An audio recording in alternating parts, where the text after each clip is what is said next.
You're tuned in to Community Crime Report Live, the daily live stream show that features news, reviews, and commentary on criminal activity in communities around the world. If you're connected in any way to a crime in your community and would like to share your perspective and other details with our viewers, we invite you to be a guest on our show. Simply contact our production team to schedule an interview. Viewers can also call into the show to join the live discussion. If you have a question or comment to share and discuss with our host and our guests, simply send us a message for instructions on how to enter the studio to join the discussion. This can easily be done from your mobile phone, laptop, or other device. Thank you for tuning in. Welcome to the second episode of Community Crime Report Live, or CCR Live. With me in the studio is Dana from New York. Dana was with me yesterday for the pilot episode, and she wanted to come back today to speak at length on a matter which is very sensitive, very dear to her. It's an unsolved murder of a friend, and we're going to go right to it. Dana, how are you? Great. Thank you. How are you? Very good. Thank you very much. Yesterday's show took a lot out of me. I think I spent a week preparing for that on very little sleep, but it went well. There are a number of things that I could have said and should have said, and at some point I will certainly give myself the opportunity to revisit those conversations and get that information out. But today it is all about you and your story, Dana. Tell the audience a bit about you again. We did this yesterday, but we may have a fresh audience today. And let's hear about Dana from New York, what you do, and then we'll go into your story. Sure. I do a true crime podcast where I cover the lives and like the crimes and everything that ever went on in a mafia member's life, or any kind of like mob. I have a few guys from Italy.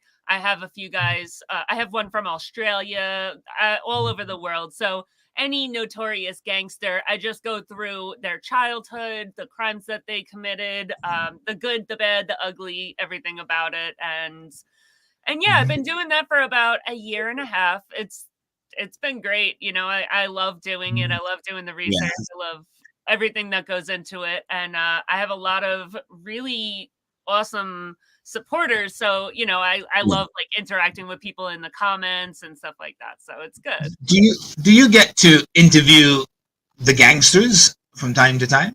Everyone, I covered Mick Gatto the other day, and that was the first person that I've ever covered that was alive. Everybody else has all been long gone.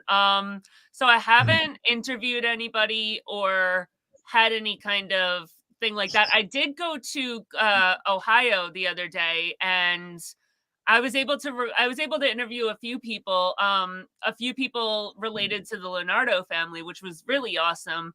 But other than that, no, I really tend to focus more on the story, because if I were to have people there, I don't know that I would be able to like go through the childhood, and people tend to not be okay with bad things about their relatives being said, where a lot of times I'm like, hey, this guy sucked. Like, he did this bad thing.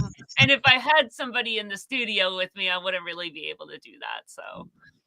Okay, since most of the people are deceased, that means I have to wait until I'm deceased before you can talk about me. So I'll make some notes while I'm alive to make it easier for you when I'm gone. You got to be a criminal. Okay.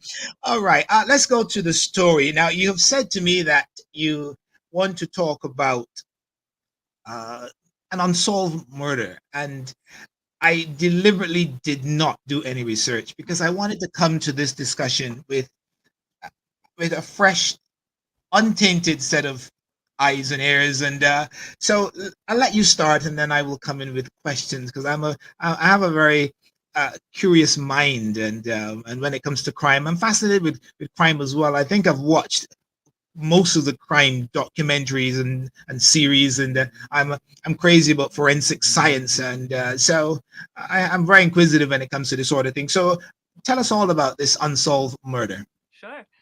Yeah, so as I was telling you before, I didn't write like a speech or anything. I've told the story so many times that I do feel pretty confident that I'll be able to like hit all the points. I've kind of gotten it worked out, but yeah, there's Yeah. no like speech or anything that I'm going off of. So I'm just going to talk to you. Yeah. So Billy Donahue I knew him, me and him dated. We started dating in 2008 and we dated until 2013. So we were together 5-6 years, something like that. And it was like moving in the area of marriage and everything, but we just ended up breaking up. And then after we broke up, we had dogs together and we shared custody of the dogs, and we literally did it like kids. Like when one of us would go to work, we would drop the dogs off at the other's house and vice versa. We kept hanging out.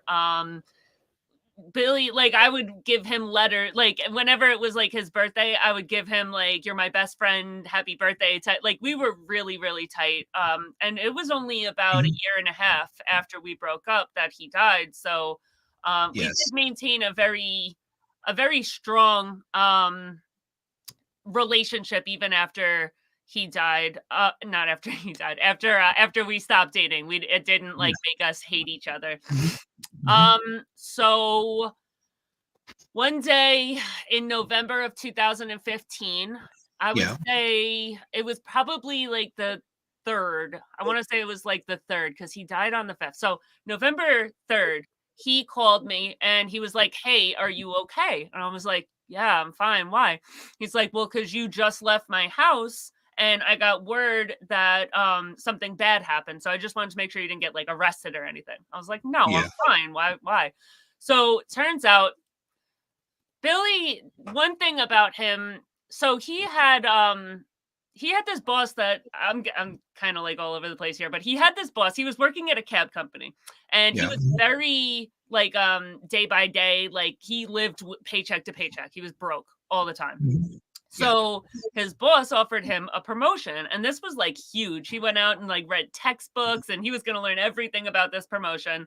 And then a few weeks later, when he went back to the boss about it, he was like, "Oh, I don't need anybody for that promotion, but what I do need is somebody to help me in my little drug business."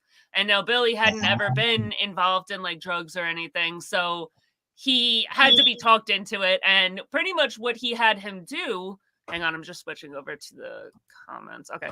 So what he had him do was just like he would work at the office, and overnight, if there was any like customers that needed like small little bags of Coke, he would run them out to them, and that was that. He didn't do any of it, but it was just he was like doing it for his boss.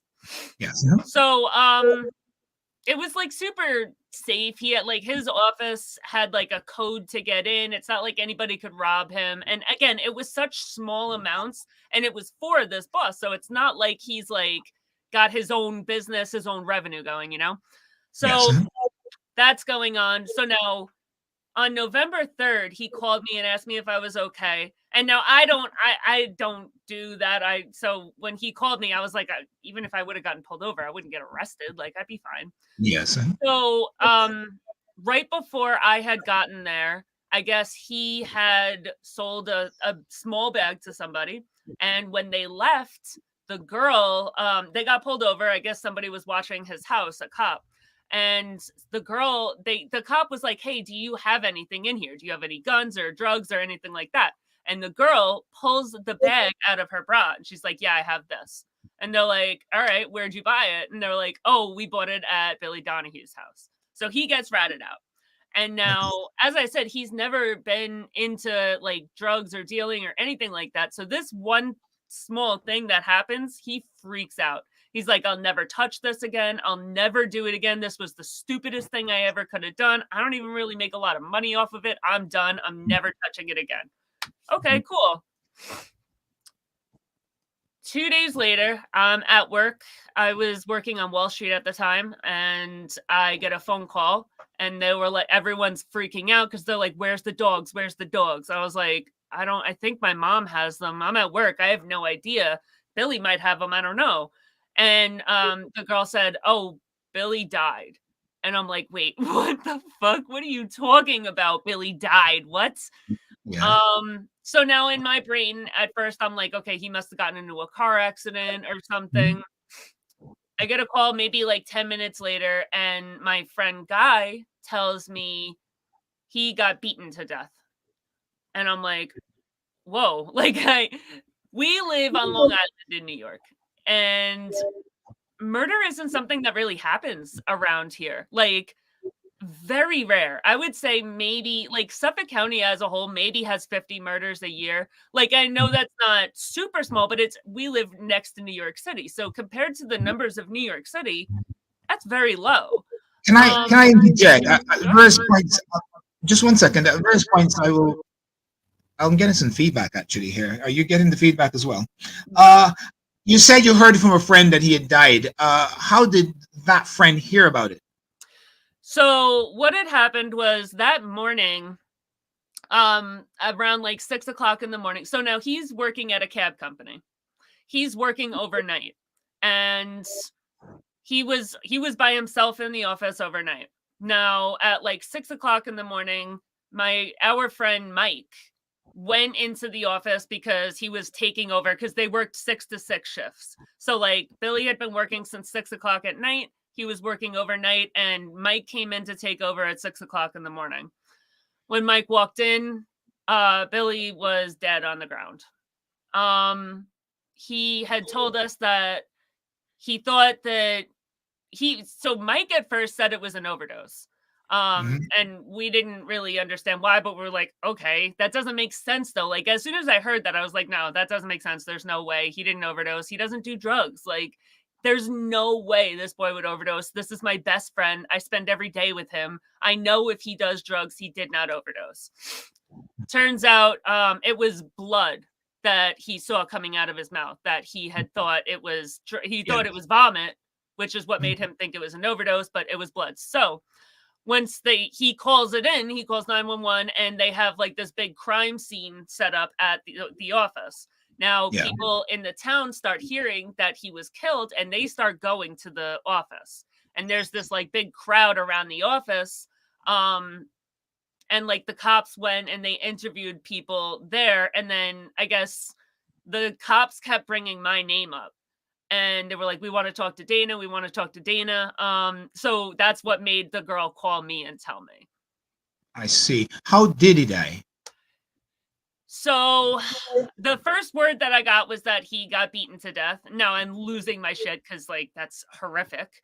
um Then that was what I heard, and, like, when his mom called me, and she's like, "What the hell is going on? No one's telling me anything," and I'm like, "I don't know. I heard that he got beaten to death," and that's the theory we were going on, and the news started saying that he was stabbed, and I was like, "Well, the news is wrong. They don't know what they're talking about. He got beaten to death." And then, like, the next day, we did confirm he was stabbed. To this day, I don't know how many times he was stabbed, where he was stabbed. I know nothing. I just know that he was stabbed to death. Mhm. Did the police have any suspects?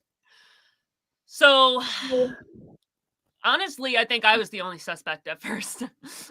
Because I'm the ex-girlfriend, I have a new boyfriend, and alls everybody kept hearing is Dana, Dana, Dana, because they wanted to know about the dogs and everything. And again, I was with Billy every day. Like, I was at his office that night. Me and my boyfriend were there. We were playing video games. Yeah. Um, so they keep hearing my name. The cops want to speak to me. I'm sorry, what was the question Tell me again? about that conversation. I wanted to know if there were any suspects. You said Oh, that you okay, yeah. were the only one. I want to hear about the conversation between you and the police. Sure. So now I'm living in Manhattan at the time, and the cops say we want to talk to you. So I'm like, all right. I come out to Long Island and I go to my mom's house, and I'm sitting there with my mom, and I'm like, I'm scared, but at the same time, like, I have nothing to worry about. Like, I live in Manhattan, I live on Wall Street. So I live in one of those buildings that, like, I'm on camera. They can see me going into my apartment. I'm there Yeah. all night. I have my parking garage. So I know that I can prove without a doubt that I'm in Manhattan all night. I'm not worried about anything. Yes. So the cops get there and they're pretty much asking me questions. And at the first thing that came out of my mouth was, it was Blair, the owner of the cab company. Because in my mind, I'm like, okay, he just so happens to get ratted out for running Blair's drugs 2 days ago. And now he's dead today. That doesn't make any sense. Like, it was Blair. I'm 1,000% sure it was Blair. And then, like, Blair had tried to steal his PlayStation from the office. Like, they were like emptying stuff out of the office. He tried to steal the PlayStation. The cops had to go get it from him. And he was just doing a lot of really shady shit. So, so yeah, I tell the cops, I'm like, I'm 100% sure it's Blair. They're like, it's not Blair. I'm like, yes, it is. Like, you're not listening. He's running these drugs for Blair. Nobody else would have a reason to kill him. And they're like, it's not Blair. Don't worry about Blair. So they're driving me crazy. So they pretty much came over, and as soon as they saw my boyfriend, they ruled me out because I guess they thought that it was my boyfriend that had come. So they let us know that they do have a recording of the person that killed him. The person that killed him is wearing a mask and gloves, and he's carrying a machete with him. So, knife like that. Uh-huh. Person's about 6'3", 6'4", weighs about 200, 250, somewhere in that range. And they see him. So now, again, you have to put a 6-digit code to get into this building. And then when you walk into the building, you walk in, you make a right, and there's an entire row of doors. It's not just his office. So you know that they were coming for him. It's not like, oh, he was just in the wrong place at the wrong time. No, they had to enter a 6-digit code, walk into the building, go down a row of doors, and his was like the 3rd or 4th on the right. So he walked straight to this office. So they have him on camera going, shutting the door. Everything happens, and then he leaves. Like, I think they said like 10 minutes later he left, and then just jetted. Okay. I have a question for you. You suggested that Blair might have been involved. Did they question Blair? And can you tell me anything about that conversation or that the investigation as with Blair being a person of interest? So I, to this day, still believe that Blair is the one that did it. But, okay, so now we find out now, again, the police aren't telling us anything. We know absolutely nothing. Okay. We find out that, so I guess Blair had, he had felonies on him. When we Googled him, we found out that he had 2 Class A felonies, he was in trial for these felonies at the time. Okay. So now I'm like, that's even more makes me think he did it, because now if you're in trial for these 2 Class A felonies, which, like, felonies, you're going to get years and years of time. Dude could have done life for these charges. So, like, if you have these charges and then you have somebody that is going to potentially rat you out for running drugs, you're going to want to get rid of him, you know? So, but the cops from day one, they would not even hear Blair's name. Nothing. Like, it was like, nope, Blair didn't do it. We're not even. So all we know is that they did question him. So, but now, okay, so fast forward to a year later. So now there's 3 players in this game that I got to tell you about. So Mike, he's the one that was working at the company, and he walked in and he found Billy's body. Now, we did this a funeral for Billy, and I had like an altercation with one of his friends, Jimmy. Jimmy was upset that I had him cremated. He wanted like a body to say goodbye to, and I robbed him of that. You know, it was like a thing. He had called me multiple times and pretty much told me, like, I was the most special person to Billy. The only reason that you were is because you have a V word. That's the only reason that he loved you. He cared about you. I was the most important person. Okay, cool. And now this kid was going out of his mind. So he used to call me like once a week, and he would call me to talk about how he couldn't live without Billy, loved him so much. And he would tell me like, oh, you're the closest person to him, and you make me feel connected to him, so I want to talk to you. So I put it up with it for about a year. And then I just got tired of it because he would like, at first he wanted to talk to me, but then it would turn into insults. Like, oh, you Yeah. didn't ever do anything for him. It was me. I was more important. It turned into a fight. So I was just like, I'm just not going to answer anymore. I have a question. At the time he died or was murdered, were you two still in a relationship, or was the relationship over? No, the relationship was over. We were best friends at the time, but I already had another boyfriend, the guy that I'm married to now. So, but they were really good friends. Like, me and my boyfriend were at the office hanging out with Billy the night that he died. I We see. were- Did he not have any relatives? Because you said that you handle the funeral arrangements or the cremation. Did he not have any family to do that? How is it that you got to do that as an ex-girlfriend?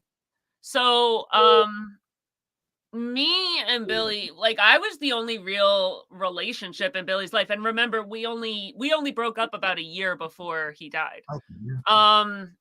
And it just so happened, so he has a mom, but she lives in Pennsylvania. It just so happened that we had a friend die a few weeks earlier, and we had gone to their funeral. And while we were going to the funeral, talk had come up between us, like, hey, this is what I want for my funeral when I die. So his mom, pretty much what happened was his mom took like a loan from her friend to do the funeral. And she came to me and she's like, I don't know what to do. Like, what does he want? And I told her, like, I didn't actually go and arrange the cremation or anything, but pretty much, like, I told her, like, hey, he wants to be cremated, he doesn't want a pastor, like, all this stuff. And then Jimmy had come and he was like talking shit about Billy's mom.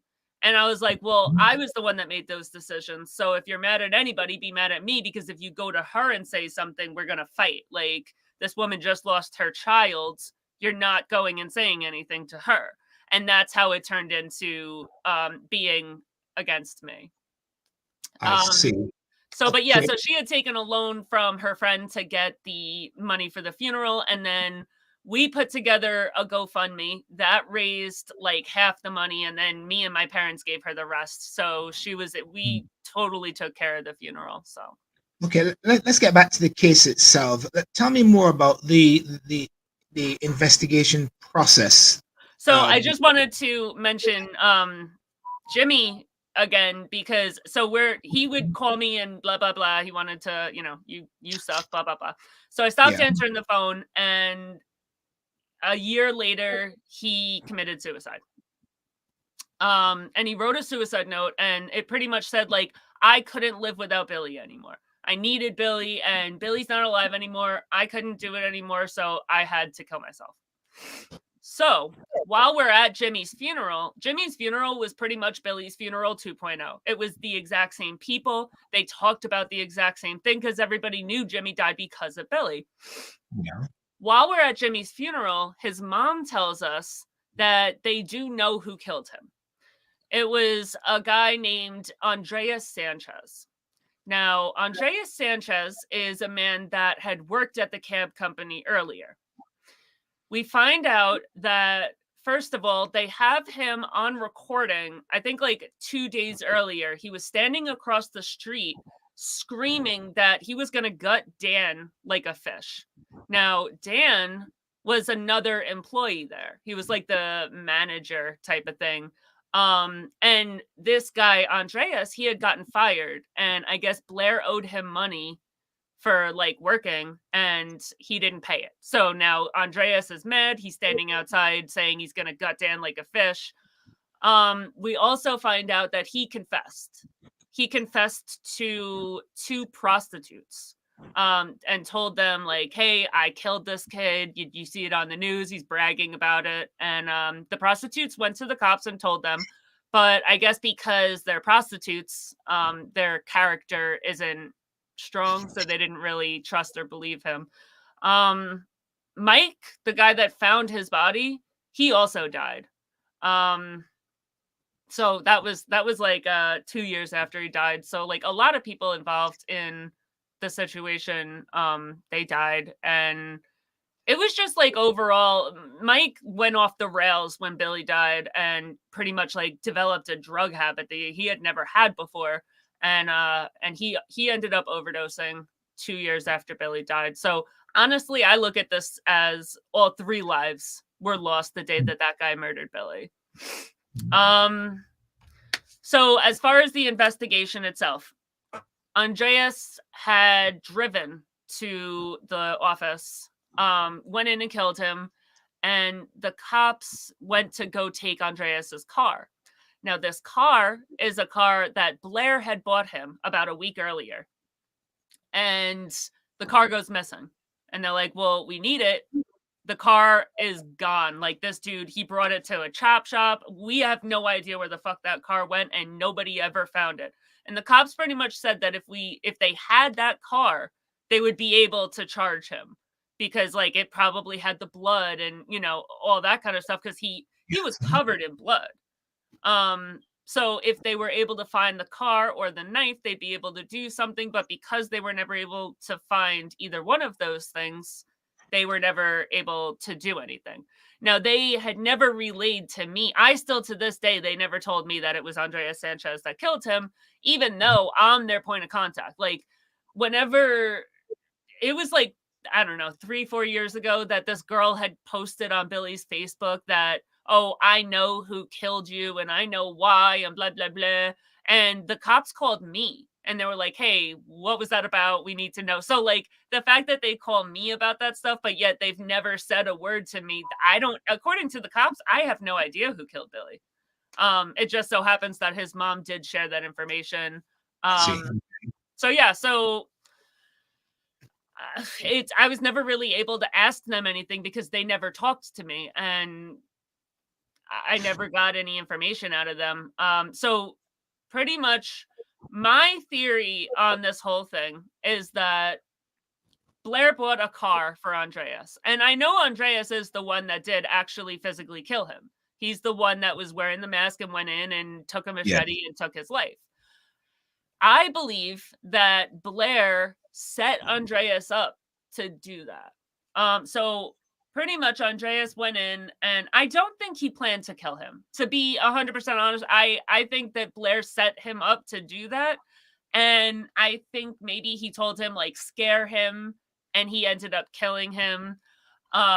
My thought has always been because Billy, as I said, he lived paycheck to paycheck. He was very, very broke all the time, habitually broke.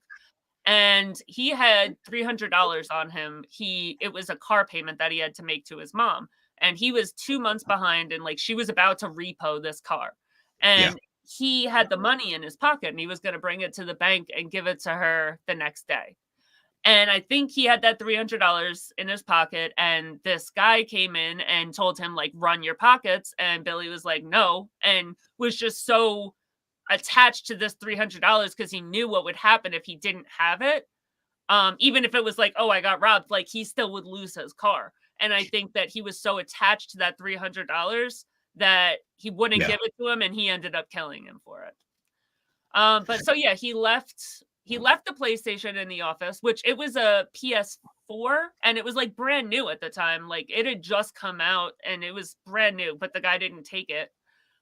He did take a safe, but the safe was empty. But as I said, I do fully believe that Blair told Andreas, like, hey, I didn't pay you. Because that's what he always did. Like, he would throw, like, I'm going to give you a promotion and I'm going to give you a raise. And then, oh, no, I'm not going to do that. What I'll have you do is run these drugs. I don't think there ever was a promotion. I think he just got it in Billy's head that his income was going to be raising. Okay. Did you have an opportunity to share your thoughts with the police? The thoughts you're now sharing. Okay. And what was the reaction? They said, no, it's not Blair. Okay. So what about Andreas? Did they follow up on any of your thoughts on Andrea being the alleged murderer? I didn't name Andreas. I didn't even know. I knew Andreas because like he worked at the company, so I had like met him a few times in passing, but I didn't really know him. I didn't have anything to do with them coming up with Andreas. It was the cops. But I know that like I think like a year after he killed Billy, he went and he robbed a gas station. And he robbed it at knife point or gunpoint, I don't know, some deadly weapon. And the person gave him everything, so he didn't kill the person. And then he went to jail for it.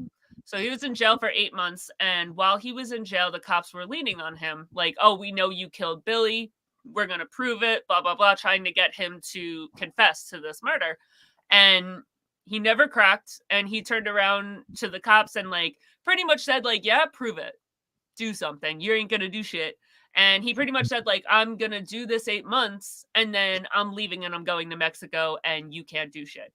And the cops never brought any charges against him. They never arrested him, never tried to convict, nothing. So Yeah. he's still walking out today. When you first told me about this, it was quite obvious that you were upset about it and you felt that the police did not do a good job and so on. Could you summarize your complaint about the police action or inaction with regards to this homicide? So my belief, like what I really think happened is I think that Blair sent Andreas there to do that. He took the safe from the office. I think that Blair turned around to him and said, hey, go rob the office, put the fear of God into Billy and take the safe and you'll get money from the safe or I'll pay you to do this. It just doesn't line up with the car that Blair had given him, blah, blah, blah. Doesn't line up. So, I'm sorry, I forgot. What question did you ask? What do you think the police should have done that they haven't done? What's your complaint about the police's action or inaction? So as I said before, Blair had 2 Class A felonies on him and he was in trial. Blair never did a day for those felonies. And I'm fully convinced that Blair's a snitch and he ratted people out so that he wouldn't go to jail. When he went to Billy's funeral, he showed up with 2 like big ass biker guys, like from a biker gang. Because he knew that people knew it was him and he didn't like want to go unprotected. He showed up with these guys, he didn't give anything. So he never was like looked at because he was a rat. He was snitching out for this drug stuff. What I think happened is, so now when you snitch, like you have to be a certain level of a snitch to be able to continue to do crimes as a snitch. You know what I'm saying? Yes. As a witness, whatever. But most people that testify, you can't just be going out and doing crimes while you're testifying. You know, like if somebody came and said that you did another crime while you were testifying about the first crimes, you'd lose whatever deal you had set up.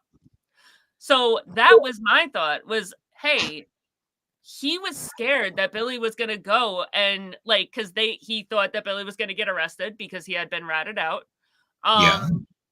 And he doesn't want him to go and say, hey, I was doing this for Blair. I don't think Billy would have ever done that. But Blair in his head was just saying, hey, if Billy rats me out and brings my name to the cops, I'm going to lose this deal that I have going with the cops right now. Yes.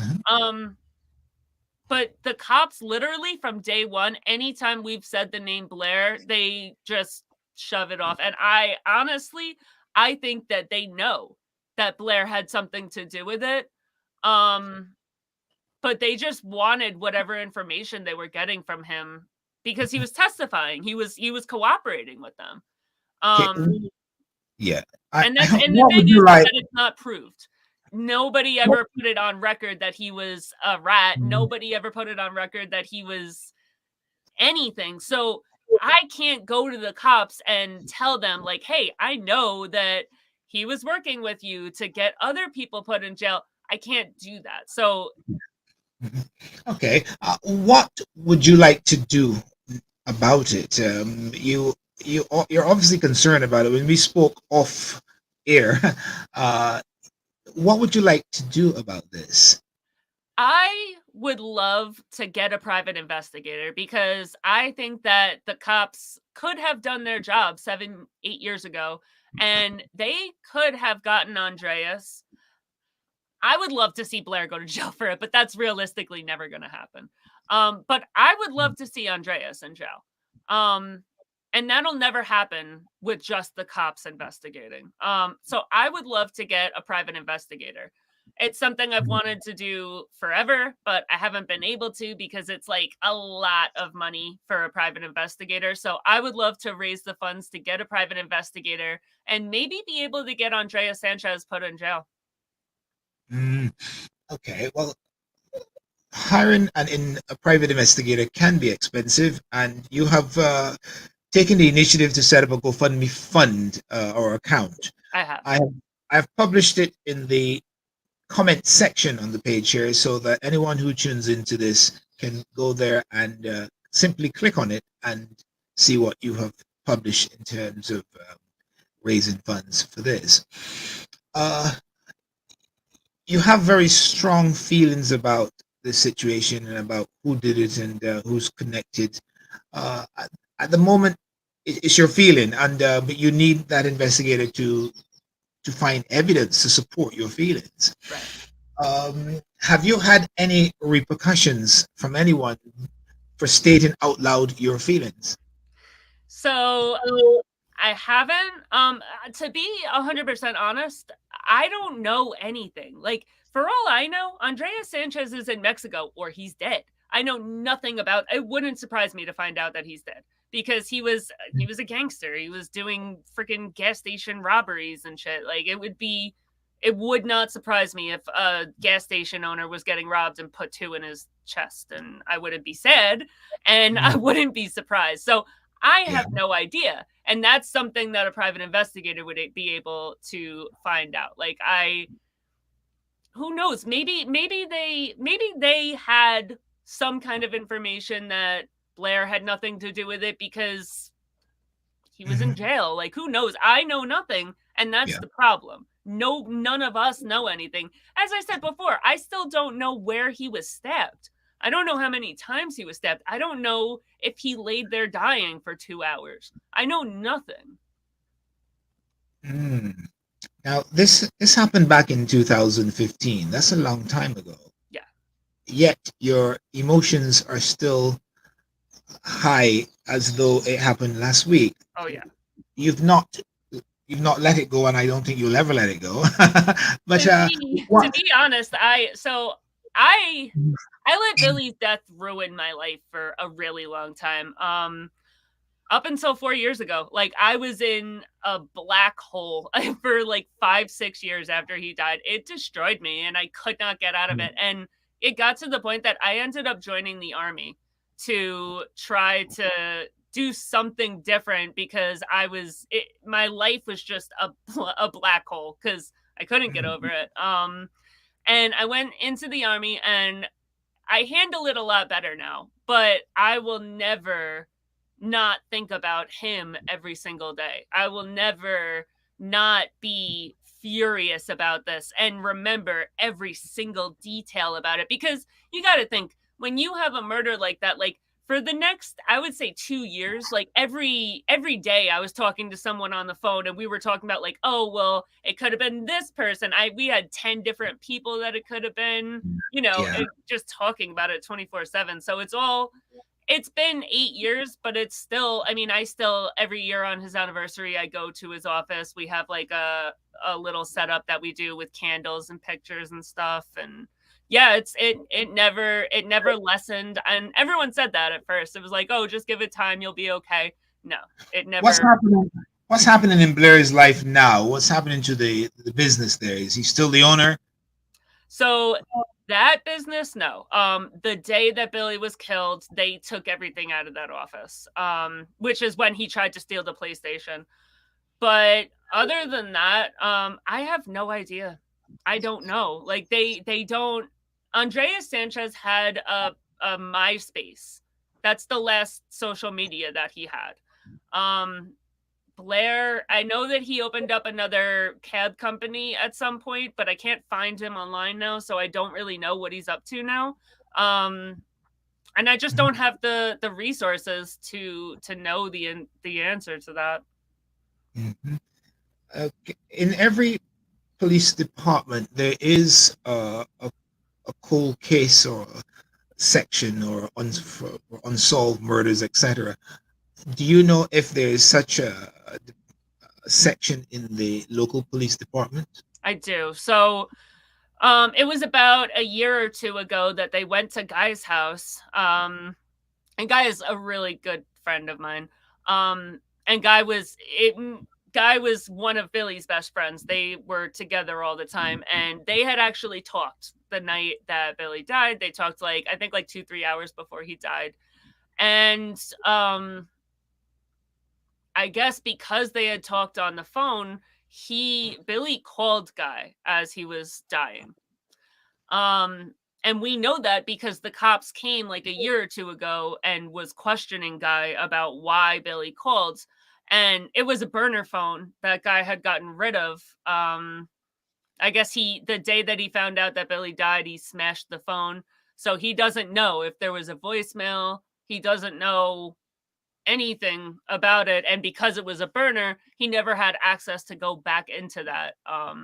So yeah, we don't know. But I do know that there was cops at his house questioning him about I don't know, 2 years ago, about the fact that the message was left. I also know that whenever anything, the one time that girl had posted on his Facebook that she knew who killed him, they had called me. So they're definitely still keeping an eye on things.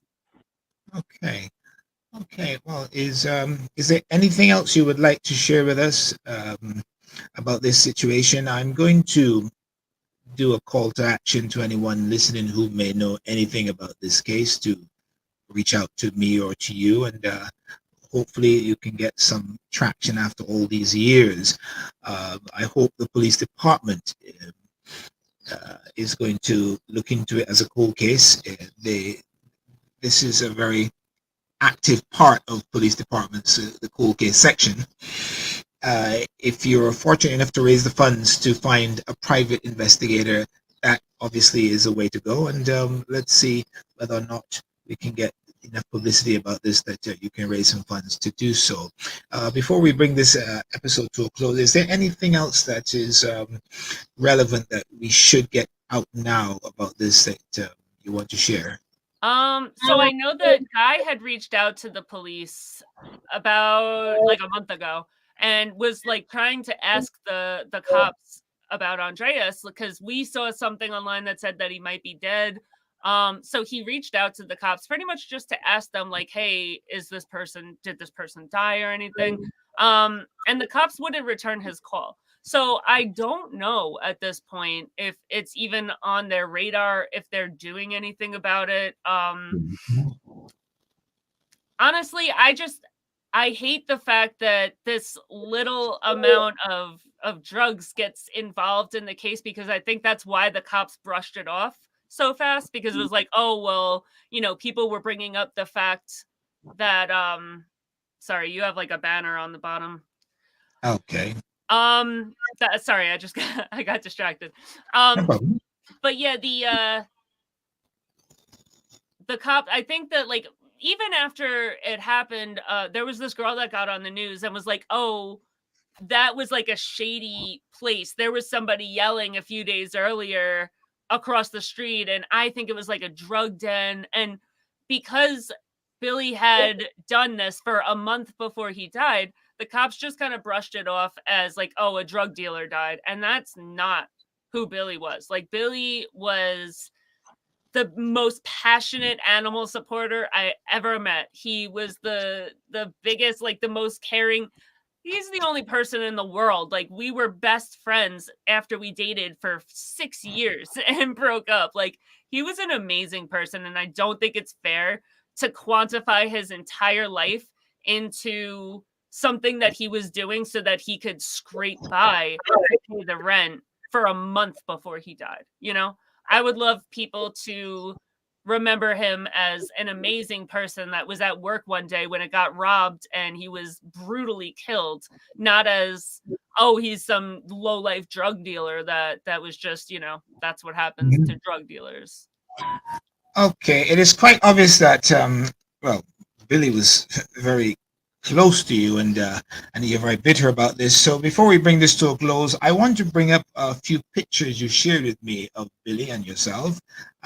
I guess this would be a bit of a tribute to Billy, and maybe you can say something about these pictures, and then we'll bring it to a close. So just let me share my screen for 1 second here. Oh, let's get the okay. Okay, tell me something about this picture. That was that's me, Billy, my cousin Lee, and her boyfriend at the time, Eric, Billy's best friend. We were all hanging out at the house one night, and we had to get it. And that, you could tell how long ago it is because I had the Jersey Shore bump in my hair, so it was a long time ago. Okay, let's go on to the next one here. That was at his sister's funeral, and we had like a big debate on Facebook about it because that arm is random, the one that's across his shoulder, and we couldn't figure out whose arm that was. Okay, let's go on to the next one. That was at a funeral for two of my uncles. Same place. That was, we were at a nightclub, I think. That's his friend Lou. Okay. That was when we went to Manhattan. We had the dogs with us for that somewhere. That was just, I think we were in Pennsylvania at his sister's house. Okay, we're going to see some pictures with dogs in a minute. Oh, yeah, that's Pennsylvania. Yes, okay. Natural history. There we go. Yeah, that's Chloe and Julie, and that is literally what he lived for. Like, those were his children. Okay. All right. Well, there you have it. Let me just come back to, there you go. Okay. Well, Dana, I want to thank you very much for coming on and sharing this story with us. Thanks so much for having me. I appreciate it. If anyone listening into this broadcast who may know anything about this situation, this crime, please do not hesitate to get in touch with me or Dana. We certainly would love to hear from you. I have published the link in the comment section for the GoFundMe account.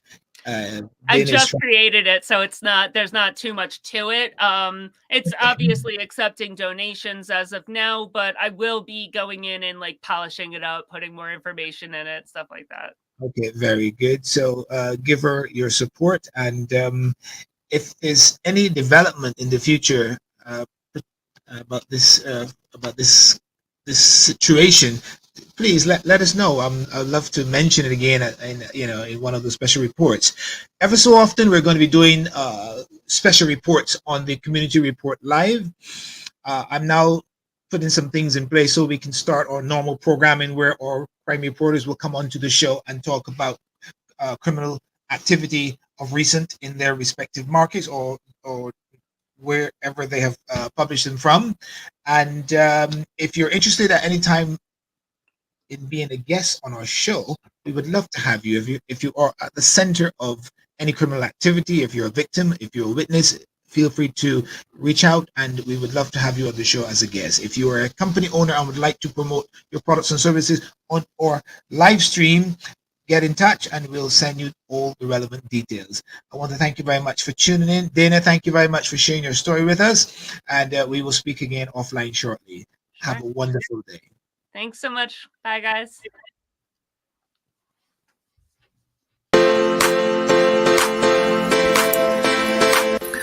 Unfortunately, we've come to the end of this episode of Community Crime Report Live. I would like to thank my guests for participating in the discussion.